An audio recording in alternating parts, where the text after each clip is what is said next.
السلام عليكم ورحمة الله وبركاته. ازيكم عاملين ايه؟ لو مهتم بالجديد والمفيد في عالم التطبيقات اشترك في قناتي.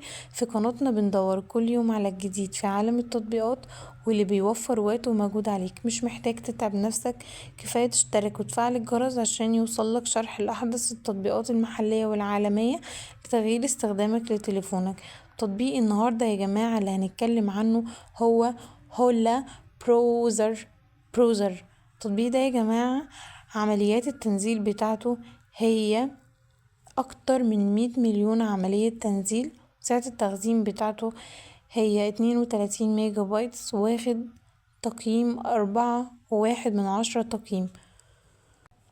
ده شكل التطبيق بتاعنا يا جماعة. التطبيق ده بيتكلم عن ايه او فكرته ايه؟ هو متصفح ويب سريع وآمن. بيدعي التطبيق ان هو بيوفر تصفح سريع وآمن عبر الانترنت، بيتم من خلاله حظر الإعلانات، بيحتوي على ميزة لحجب الإعلانات المزعجة أثناء التصفح، بيديلك كمان أداة تنزيل فيديو، بيسمح لك بتنزيل مقاطع الفيديو من المواقع المختلفة. هو واجهة مستخدم بسيطة، بيقدم وجهة سهلة الاستخدام. العيوب اللي ممكن تكون فيه المطور لا يعرف الكثير عن المطور، وده بيثير بعض الشكاوي حول أمان التطبيق وخصوصية المستخدم. الإعلانات داخل التطبيق، على الرغم من ميزة الحجب الإعلانات على إن هو ممكن يقدم لك إعلانات داخلية خاصة بيه، الأمان والخصوصية مفيش معلومات كافية على إن هو بيديلك الأمان الكافي أو بيديلك الحماية الكافية لخصوصياتك. مميزاته ايه؟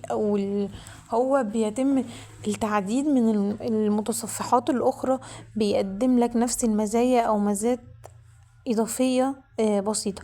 طيب آراء المستخدمين ايه يا جماعة؟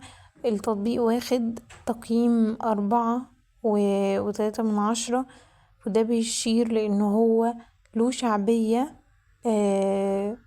جامدة بين الناس، والناس كتيرة بتنزله، والناس كتيرة حابة التطبيق ده.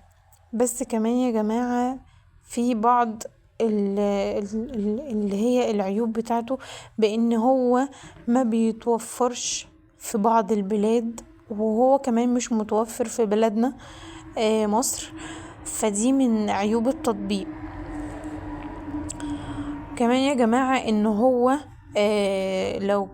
لو كانت الخصوصية والأمان هما أولويتك، فمن الأفضل إن تبحث عن خيارات تانية زي كروم مثلا أو فيروفوكس.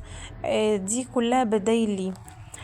عايزة اقول لكم يا جماعة ان القناة بتاعتنا هي المكان الوحيد للكلام عن التطبيقات بدون تحييز لأي تطبيق، وكل واحد في قناتنا هيقول تجربته الحقيقية في التعليقات. هنثبت تعليقه عشان الكل يستفيد من تجربته، سواء كانت تجربة ايجابية او تجربة سلبية.